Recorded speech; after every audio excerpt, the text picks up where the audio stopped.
All right, I'm going to go ahead and call the City Council meeting for tonight, June 19th, to order and show that the council members are present with the exception of Vice Mayor Shuey. So please stand with me and join me to the Pledge of Allegiance. I pledge allegiance to the flag of the United States of America and to the republic for which it stands, one nation, under God, indivisible, with liberty and justice for all.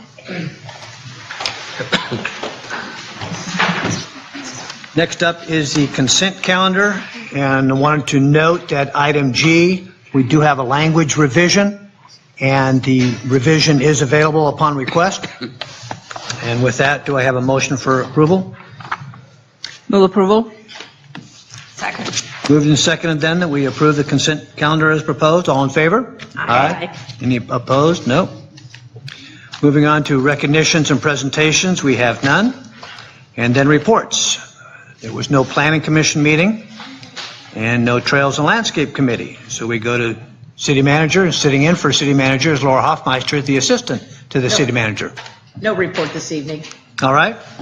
And then city council reports of activities of council members since our last meeting. Do you? Nothing to report at this time. Jim? Several things. One, on the 8th, I was in Sacramento and attended the Public Safety Policy Committee, and as I sit here, I'm absolutely amazed at some of the legislation that's being proposed up there, particularly as it relates to peace officers. And with that committee, there are probably 60% or 60 to 70% former or current law enforcement people.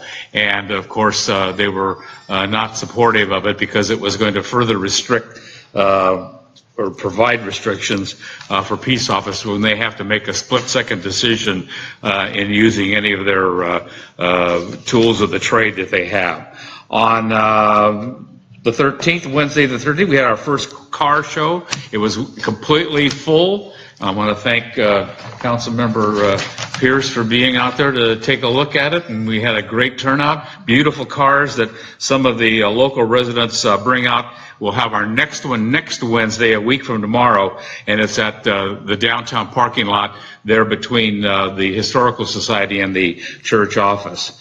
On the 14th, I attended and addressed the retired Contra Costa and Alameda County Retired FBI Agents Association meeting, and always that's a very interesting group to hear, particularly with the things that are going on nationally today.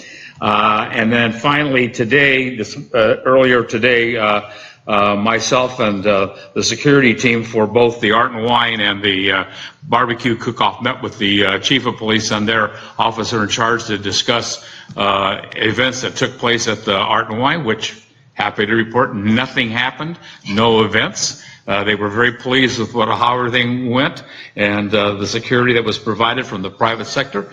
And we also planned what's going to happen for the barbecue on July 14th. And that's still in a little bit of flux because there's some things that we're trying to address since the event now starts on Friday and moves through Saturday evening. That's my report. Okay. Julie? Yes, I'm sorry I missed the last meeting. But I was at a national conference that night. Since the last meeting that I attended, which was the May 15th meeting, we had a Association of Bay Area Governments executive committee meeting. We had a General Assembly as well, where we set the budget for the next year for the 101 cities and 9 counties working together. Also had, I will just count separately real quick, 7 Metropolitan Transportation Committee meetings, and had the opportunity to attend the EBART opening of the Antioch station, which is being really, really well received. And I will tell you that I have tried this. It turns out it takes me less time to drive to the Antioch station in the morning than it does to the Concord station. Now, it costs more, but I could actually get there faster. Of course, there's no parking left by the time I get there, so, there is a trade-off there, but there would be a seat if I could find a place to park or get somebody to run me out there. So anyway, the eBART program is being very, very well received. And so we've had 2 concerts in the meantime, both of them very, very well attended, and had a California Councils of Governments Association board meeting in Sacramento, and had the opportunity to attend the National Association of Regional Councils, of which ABAG is a member. I sit on the National Executive Board for that, and we had a conference in Orlando, which is why I could not be here that night. We had our board meeting that night, but it was a really, really good conference. I participated in a panel on responding to natural disasters and looking at the responses across the country and the different ways that different regions have responded to their kinds of disasters and the lessons learned, and particularly dealing with how to cope with the PTSD, the post-traumatic stress that not only the first responders have, but with the citizens themselves, and the need for better acknowledgement of how to treat those symptoms. So that was really a fascinating session that we had the opportunity to participate in. And I want to make one pitch. We need volunteers for the 4th of July, so if you're coming to the parade, please give us a hand, either helping with the parade lineup or helping with the cleanup afterwards. We always need an extra set of hands. There literally are 4 people that put this parade together and do all the planning for it and all the arrangements, but boy, do we need community help on the day of the 4th. It's easy. You can still have your pancake breakfast. We can give you an hour or 2 to help out, and you'll have fun, I promise. So let me know if you can be a hand, okay? Very good. Thank you, Julie. Since our last council meeting, I did attend the Mayor's Conference in Brentwood on June 7th. And then on the 9th, also went to the concert in the Grove, another excellent concert in our wonderful Grove Park. And then on the 13th, went to the County Connection Administration and Finance Subcommittee. I serve as the Clayton representative on that subcommittee. And that was the 3 meetings I attended. So moving on then, we go to public comment, and this is for comment on non-agenda items. During public hearings, we allow people to address each individual issue, but this is for issues that are not on the agenda. So I have 2 speaker cards. First is for Ann Stanaway.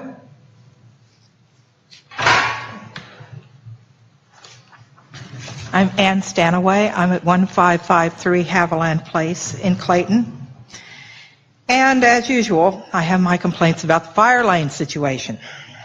Fire season is on us again, and grass fires are erupting spontaneously throughout the area. Are we expected to thank our City Council for their service while fire lanes on Clayton's byways remain blocked by inconsiderate residents? Only this weekend I saw a resident forced to back into a main thoroughfare from his cul-de-sac because the dedicated fire lanes therein are constantly cluttered by his selfish, dare I say stupid, neighbors. If only Clayton's code enforcement would ticket or tow these miscreants, our neighborhood streets and main thoroughfares would remain available for emergency vehicles and evacuation of citizens in danger of being roasted in their beds. The 1991 disaster in Oakland and its repeat warning in 2017 have not taught residents any lessons. Government has a responsibility to protect the community from those who do not heed these gruesome lessons. Thank you for listening. Thank you. Next up, Frank Gavita.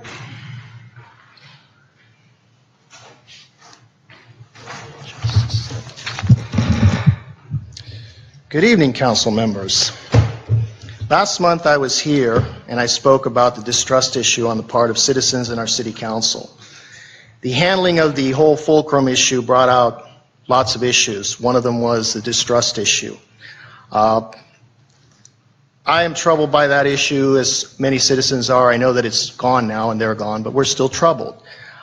Brian Bedell commented on how it should not be we citizens who have to dig information for major cities, issues in our city, but it should be public. And on that issue, in my hand, I hold contribution records for all of you for the last 5 years. I had to go to the city to get this information. Interestingly enough, your statements of economic interest are up on the website, but not this. And I don't understand why this is not up there. Same scanner should be able to do the same job. I'm troubled by what I've seen so far. Contributions mostly from out-of-towners, law firms, very few Claytons of citizens. I think I only counted 2. PACs, other things. I don't know who these people are. I'm sure that those of us who are looking into this will figure out who they are. I wonder if I asked, would I get a straight answer? Did Fulcrum, Pragma, Blue Mountain make any contributions to any of you? Would I get a straight answer? This is the issue of trust that I think came out last month. The way the issue was handled, the way that we, the citizenry, were informed about it was just not acceptable. And I'm here to let you know I'm going to be at all these meetings, and I'm going to be looking for stuff like this with other citizens. We're not going to bring it to the Pioneer. We feel the Pioneer is not objective. There's many other places to get information out there, but that's what we're going to be doing. Okay? This is not meant to antagonize you. We're citizens, and we're entitled to know what goes on in our city. Lastly, about that lot. I think that the council has not demonstrated leadership on that lot. I did some time in the Marines. I think I know a little about leadership.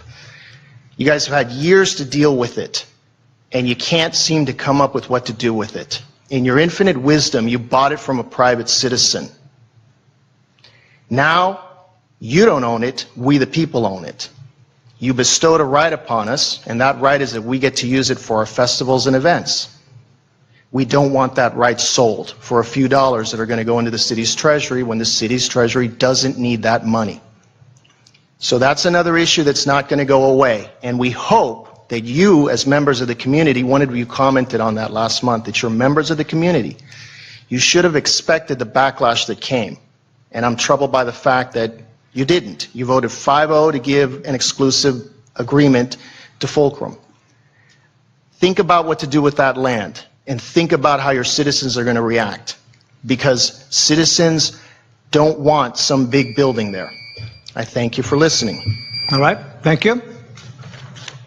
Anyone else that wish to address the council at this time? Seeing no one, then we'll move on to the next item on the agenda, which is a public hearing. And in this case, it is for the proposed City of Clayton budget for the fiscal year 2018-19. It's 5-year capital improvement project budget for fiscal years 2018 through 2023. And will be given by the finance manager, Kevin Mizzuto. Thank you, Mayor Hayden. So at the prior city council meeting, I provided a comprehensive analysis of the proposed budget for the city of Clayton's next fiscal year, beginning July 1st of 2018 and ending June 30th of 2019. And the purpose of this meeting is essentially to have the second public hearing and then to recommend the council to take action on that, as well as to have a public hearing afterwards. So since the last presentation, there was no changes that were made to the proposed budget, none that were deemed necessary by the city council or members of the public that wish to comment on it. The purpose of this is just to provide a snapshot of where we stand on the highlights. Again, the last one, I think I went on for 45 minutes or something, so I'll try to keep it short this time.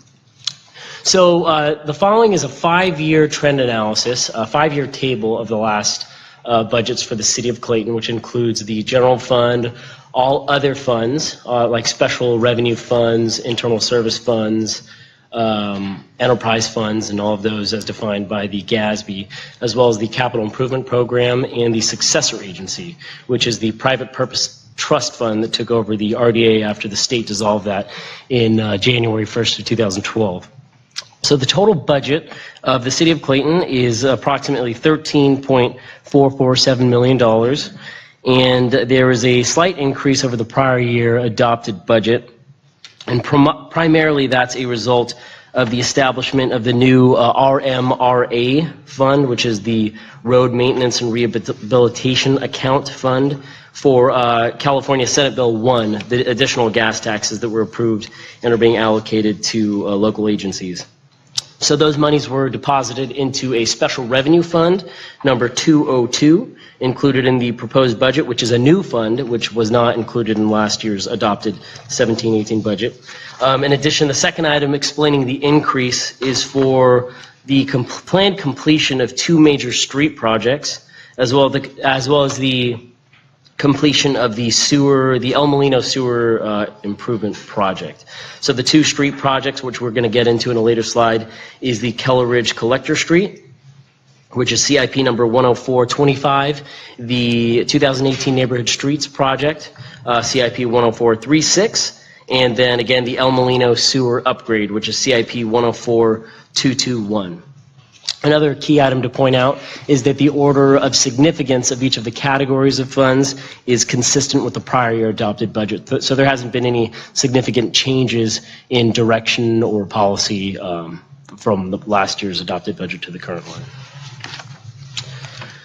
The following slide is a summary of total city expenditures by fund.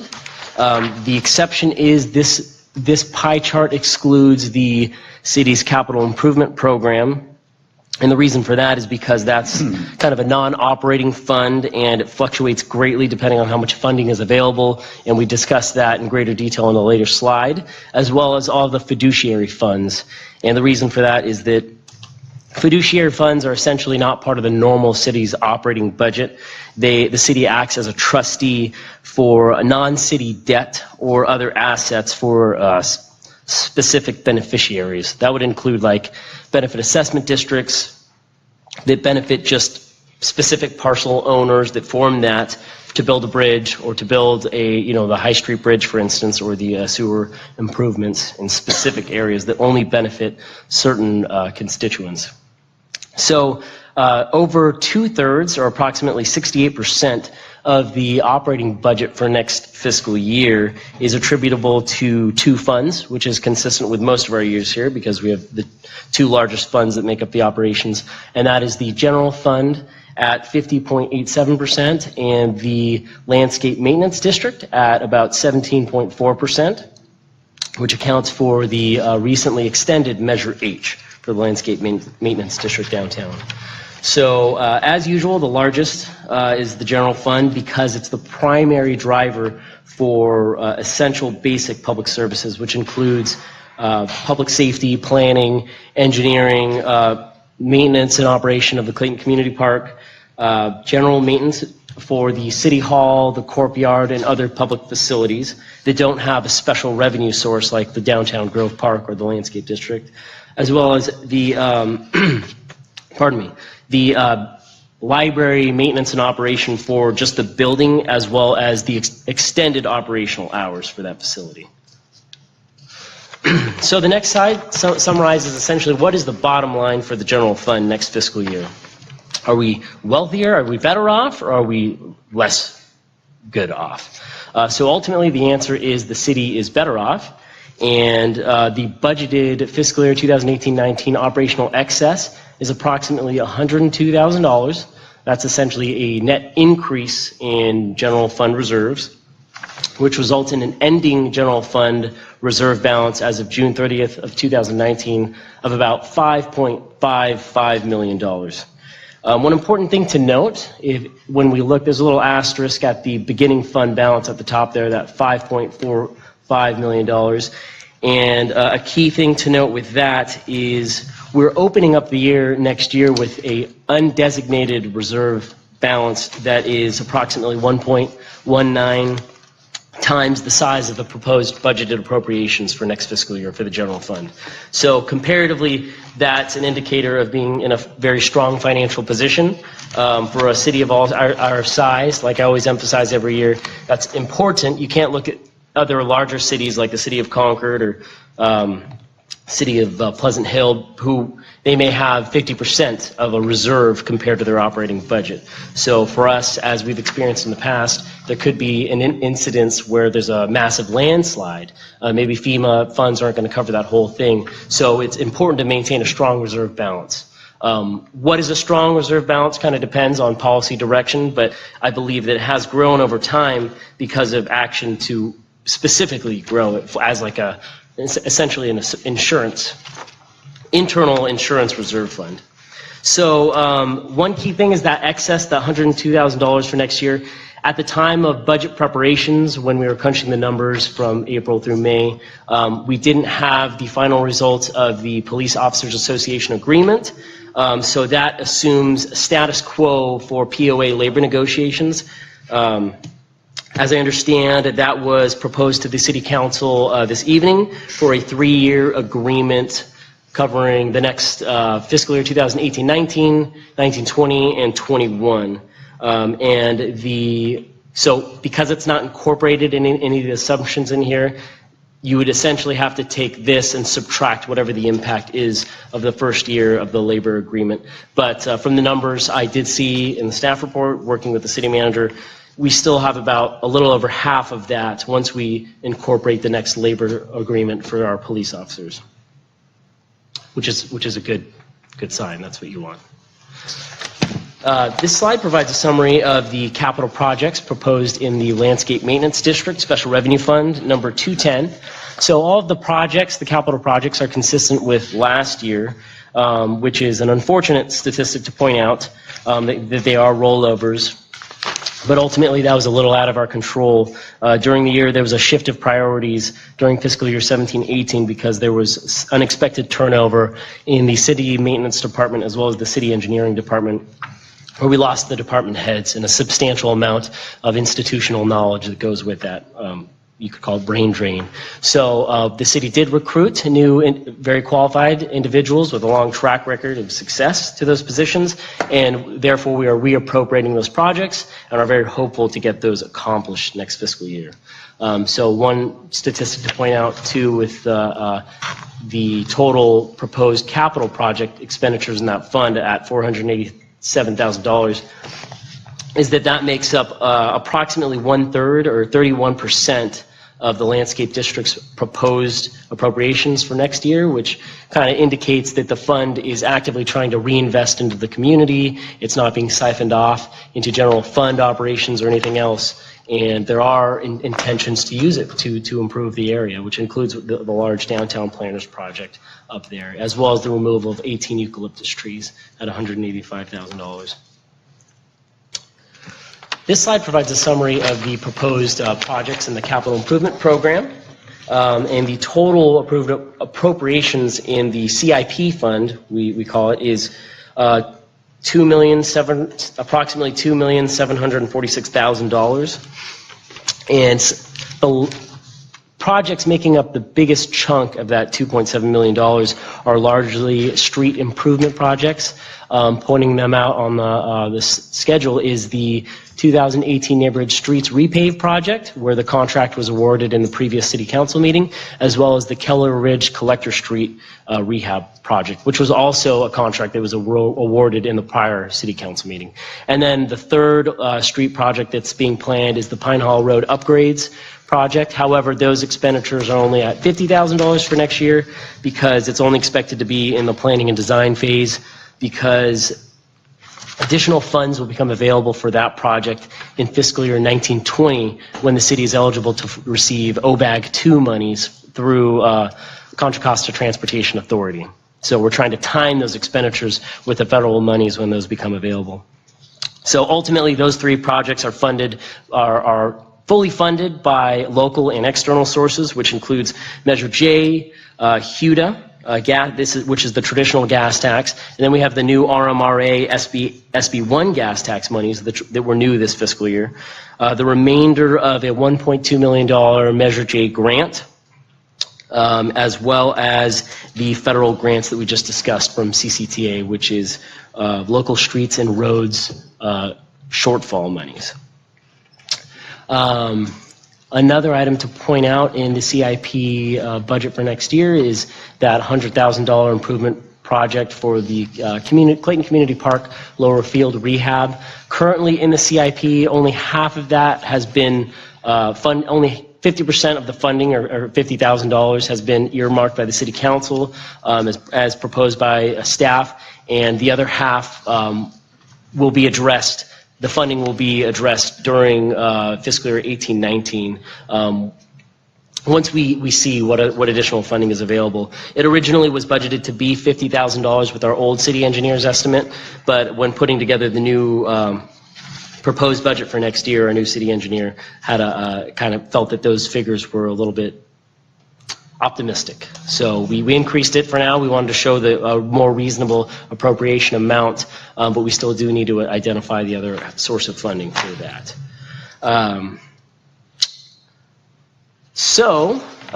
This next slide provides a summary of the GAN limit. So what is the GAN limit? Each year the city is required to prepare the proposition for GAN limit for City Council approval at a public meeting. And the GAN limit essentially sets an appropriations cap or limit on appropriations or government expenses per state law. Every local agency has to do this. In the prior year, the GAN limit of $10.485 million was approved by the City Council at a public meeting and was subsequently reviewed by independent auditors who concluded that they didn't identify any exceptions to that number. And it's important that we get that. It's called an independent attest service done on that number every year, because that's used as a base figure to calculate what the appropriations limit is for the next fiscal year. So using the base figure, it is adjusted for the change in California COLA, or cost of living, as well as the greater of the City of Clayton or Contra Costa County population increase or decrease sometimes. And once you calculate those two factors, following the state formula, you end up with an appropriations limit for next fiscal year of $10,966,000 approximately. So we do this demonstration every year to demonstrate compliance with the state law. And one thing to point out is, unsurprisingly, our total appropriations for next year's proposed budget fall well short of the GAN limit at about $4.78 million, which indicates we are about $6.2 million under the cap. So we are well in compliance with the law. Should such revenues be available within the community, the City Council, with public approval, could adopt other measures for additional special parcel taxes or anything, but it could by no means exceed the cap of $10.9 million. So the good news is we are in compliance, well in compliance with the restriction. So with that, I would like to pass the agenda item back to the City Council for discussion and public hearing. Council have any questions of staff this time? We had gone over this at our last meeting. All right, I'll open this up then to public hearing. I ask if we have anyone wishing to address the council on this issue. Seeing no one, then we will close the public hearing and provide comments from the council. Julie? Yeah, I'd just like to make a comment and say thank you to the staff for your, again, excellent work on providing us with a really sound financial base for everything we do here in the community. It's interesting to me when we talk about the reserve. There are some who look at that and say, wow, you've got over a full year's worth of reserve. True. But our full year's operating budget is pretty small in the big scheme of things. And as we discovered in the late 90s, one landslide can wipe out a $5 million reserve overnight. And while other cities may only have 50%, they have 50% of many, many millions. We don't. So it's all a matter of what the big number is and what we're talking about as a reserve. And this is a very prudent reserve. I'm really glad we're able to continue to add to it because someday we will need it. And there have been some times when we have needed to tap it for capital improvements, one-time costs that are necessary that we don't have another source of revenue for in a big chunk. And we're very prudent about that and don't do it very often. But I think it's something that a lot of people don't understand. If you just go by the percentage of the reserve, it's deceiving to many people. And you have to understand it's still a pretty small number in the big scheme of things compared to many of our neighbors. I don't think we've ever even approached our GAN limit. So I think that's something that is to commend us. I don't know many cities these days who come anywhere close because we have rules about what we can charge the community to do things. So I just want to commend the staff for doing a really good job of keeping us on point and very well managed fiscally. And I'm happy to move the resolution if there are no other comments. Any other comments, Jim? No.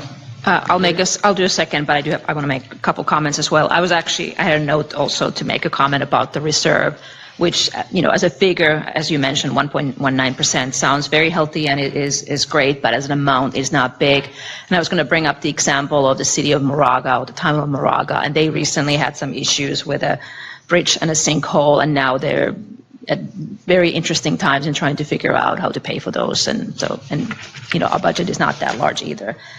So I did want to mention also the mayor and myself sit on the budget committee, and we did, in addition to the hearing we had a couple of weeks ago, about a month ago, we did go through this sort of in page by page, and Kevin, our finance manager, entertained us on a Friday afternoon for several hours, sort of page by page review and questioning and whatnot. So I also just want to thank staff and tell a good job. It is very thorough, easy to read, easy to understand, and everything checks out. So good job, and thank you. Well, I'll repeat many of the same things that have already been mentioned. We really appreciate not only the excellent work that's being done, but the package that was put together to demonstrate for the council to understand easily both the summary and the level of detail and the charts. Make it very easy for us to go through there and be assured that we're properly planning for the financial picture of Clayton to remain robust.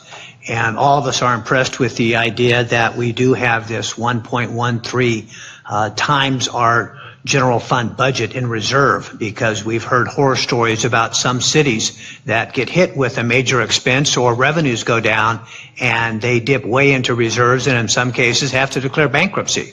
And that's what the City Council is certainly trying to prevent, and we've done another good job, it looks like, with this budget to make sure that we always have enough money to cover both unexpected expenses as well as a shortfall in revenue based on changes in the economy or something of that nature. So we try to plan ahead, and thank you very much for putting together an excellent budget, Kevin. All right, Julie, you had a motion? I do as soon as I get back to that page. Sorry about that. Back to the agenda page so I get the reading of it right.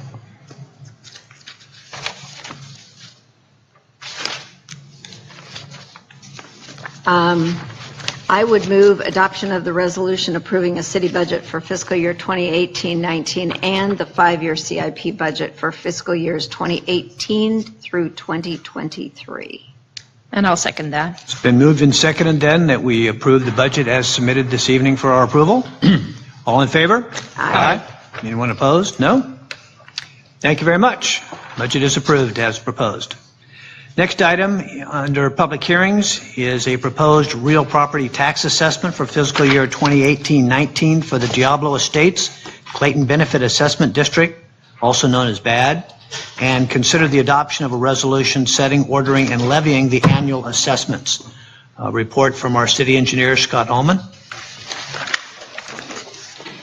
Thank you, Mr. Mayor and members of the City Council. At the second meeting in May, we presented the engineer's report for the Benefit Assessment District with the assessment proposed levies, and you accepted that report and directed us to issue notice to each of the residents in the Benefit Assessment District that this public hearing would be held. We have issued those notices and received no comment or no questions back. So the assessment is in line with the Consumer Price Index increase for the year from April of 2017 to April 2018. And with that, I would, if there's any questions, I'll be happy to answer them and turn it back to you for a public hearing. Yeah, Scott, just a quick one. I know, and I've been up there to that area. Have you, and I know when we first had this issue come up a number of years ago, have you had direct dialogue with any of the residents of it? Because they don't have a homeowners association, but I know some of them are very interested in this process. I've had no direct contact or no direct inquiry from any of the residents there except for one building permit for a pool installation.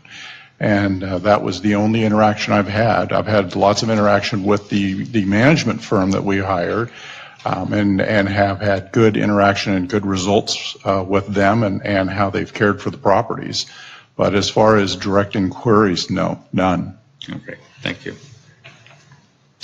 Okay, well, just to clarify then for the audience, this assessment district raises money for maintenance and rehabilitation, for improvements that benefit that specific area, the 24 lots that are up in that subdivision. So money is raised that's used for improvements in their area. So no other questions of staff. We'll open it up to public hearing. Anyone in the audience wish to address the council on this issue? Seeing no one, we'll close the public hearing, bring it back to the council for any more discussion or a motion. I'll move approval. Go ahead. Second. Been moved and seconded then that we approve the Benefit Assessment District assessment budget as proposed. All in favor? Aye. Anyone opposed? No? Okay, next item up is an action item, and it has a very long title. This has to do with animal control. And Mala, if you'd like to really address the need for this particular ordinance, what's driving it? Sure. And this is our city attorney. Mala, please. Thank you, Mayor and members of the council. As you're probably aware, we get animal control services via the county through contract. And as part of that arrangement, they would like us to adopt their codes by reference. So it allows for them to have a consistency in enforcement since they do this service for multiple cities within the county. So the last time we adopted any revisions to their code was 2005, and there have been several ordinances that the county has adopted since 2005, which we would like you to adopt by reference. And when we started to review this process, it was unclear whether we had actually affirmatively adopted some of the ordinances that were in effect pre-2005. So in an abundance of caution, we have a long list of ordinances that we'd like you to adopt by reference, which is why the title is quite long. In addition, we have a penalties provision, which is the county's penalty provision, and that we can't adopt by reference, which is why you see that exact language in the code. I'm happy to answer any questions you have. Presuming you move forward with introducing this ordinance under the government code, we will set the public hearing for the second meeting in July. That's July 17th, and that's when the public hearing will be held for you to actually adopt the ordinance. And again, for clarification, because we use the county's animal control, the intent is that we have uniform ordinances throughout the county so they don't have to look at city boundaries for different Exactly. ordinances to apply to the animal control That's efforts. exactly it. All right. So many other cities are being asked to do the same thing. Okay. And it looks like we're catching up really on Yeah. some of the things that Exactly. are required at this time. Right, so we wanted to catch all those ordinances after 2005, and just in case we're catching the ones pre-2005, so we have the full set for the county to enforce. Okay. Any questions? I have a quick question. So there are some penalty provisions as well that if somebody violates some of the ordinances, I think, then the county can impose penalties. Can you tell me where does that, any monies received from those penalties, does that go to the county or does it come to the city or is there some split? Do you know? Does it go, it sounds like Laura may know for sure. Thank you.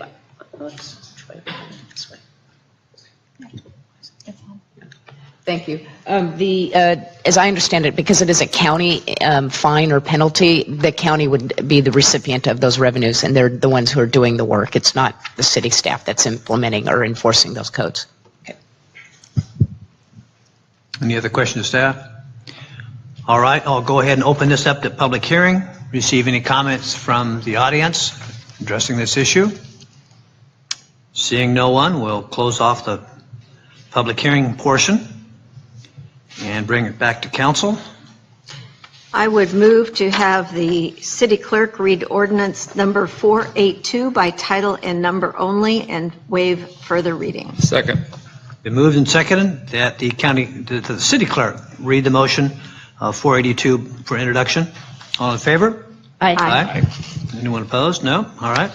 Next. Ordinance number 482, an ordinance amending Chapter 6.04 of the Clayton Municipal Code to adopt by reference the Contra Costa County Animal Control Code, including county ordinances numbers 80-97, Revised Animal Control Ordinance, 83-10, Animal Control Ordinance Amendments, 85-23, Animal Services Contracting, 87-74, Regulation of Dangerous Animals and Potentially Dangerous Animals, 97-33, Penalty for Abandonment of Animal, 2005-24, Dangerous Animals, 2006-5, Amendment to Dangerous Animal Ordinance, 2011-8, Spaying and Neutering Dogs, Impounded Dogs Prior to Release, 2011-9, Microchipping Impounded Dogs and Cats Before Release, 2016-02, exemptions for animal license fees, and 2017-12, amendments to Division 416, animals of the County Ordinance Code,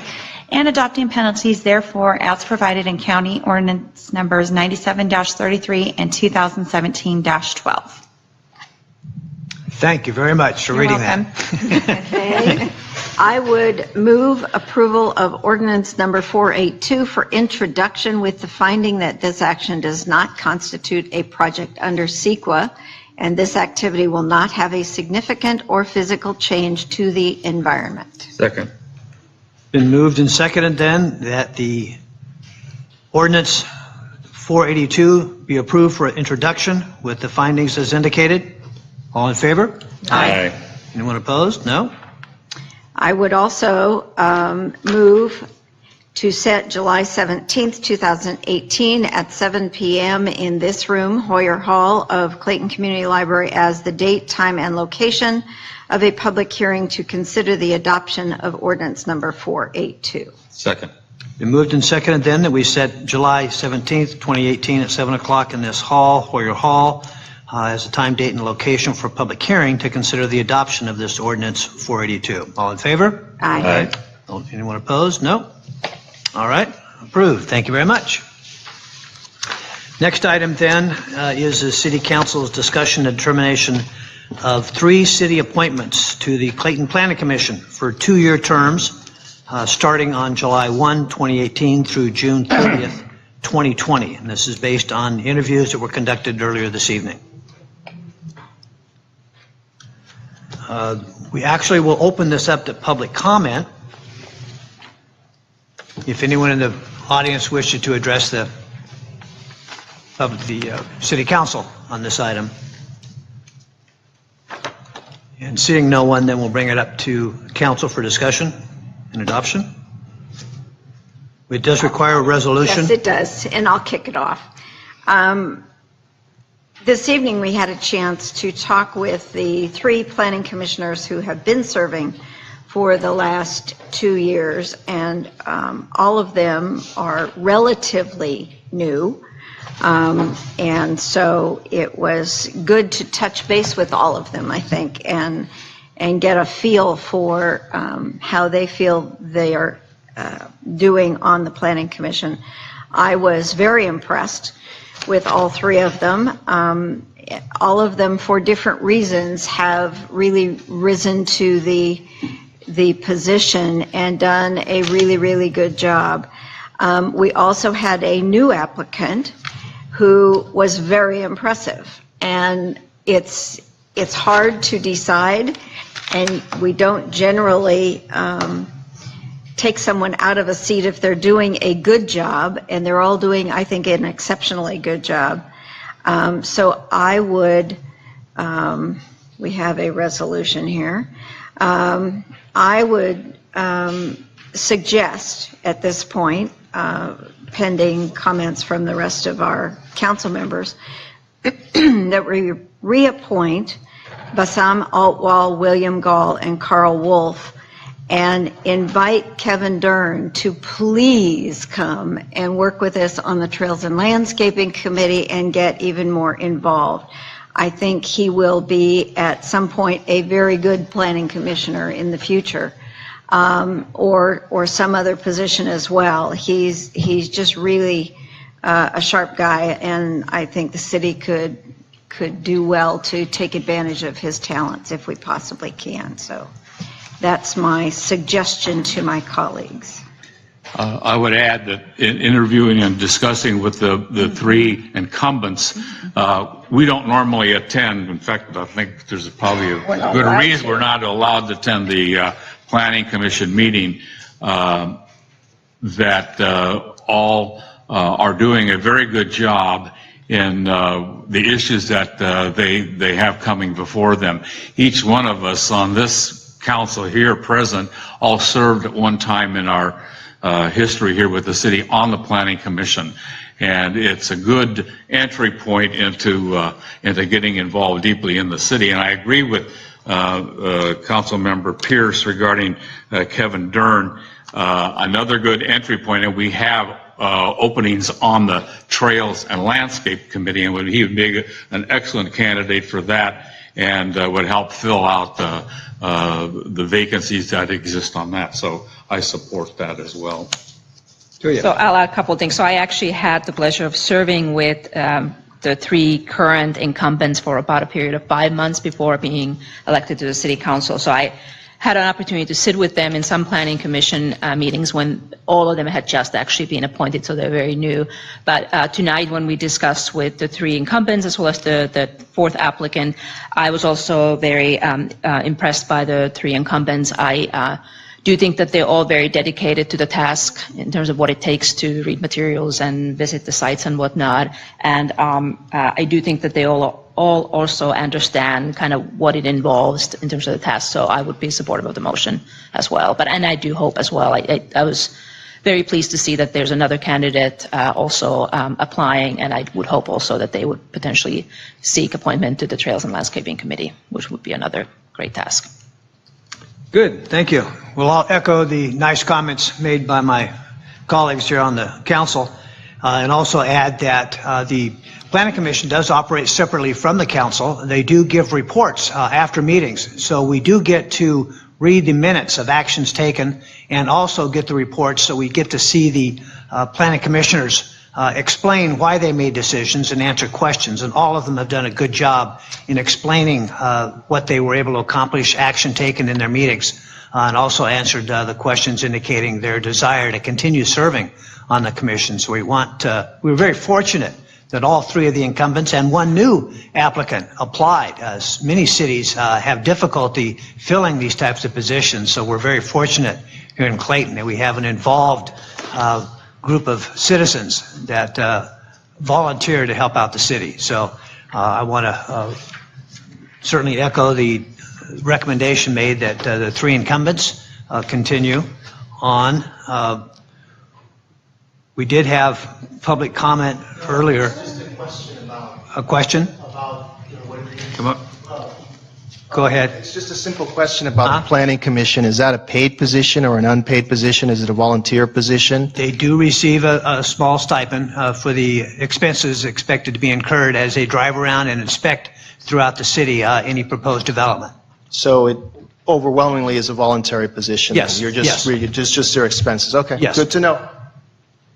comment.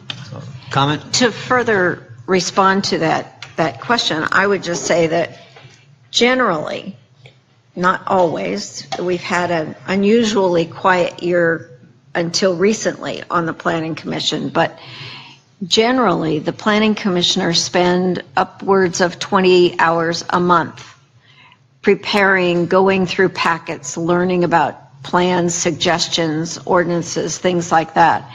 And so it takes a certain amount of time and dedication in addition to the meetings to do that work. And it takes a fair amount of learning things, reading the town center specific plan, general plans, things like that. So it's a volunteer position largely, but it does get a small stipend that tends to encourage folks to want to participate. And with that, I would move the resolution appointing the 3 citizens to the Clayton Planning Commission and recommending in that motion that Commissioners Bassam Altwell, William Gall, and Carl Wolf all be reappointed. Second.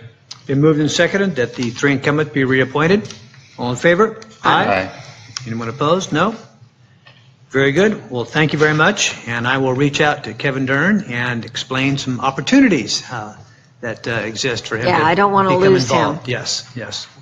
Again, I'm fortunate that we have people willing to serve the city. All right. Next item would be then any council items that the council wants to raise at this time for future council discussion. All right, moving on then, there is no closed session, so we will be adjourning. The normal first Tuesday of July would be a meeting date, but that's the 3rd of July this next month, and that meeting has been canceled, so I'm adjourning to our next regularly scheduled meeting, which will be July 17th, 2018. Thank you for coming, everyone. Well, We go do to have another meeting coming up, but I'm adjourning the city council portion. Right. So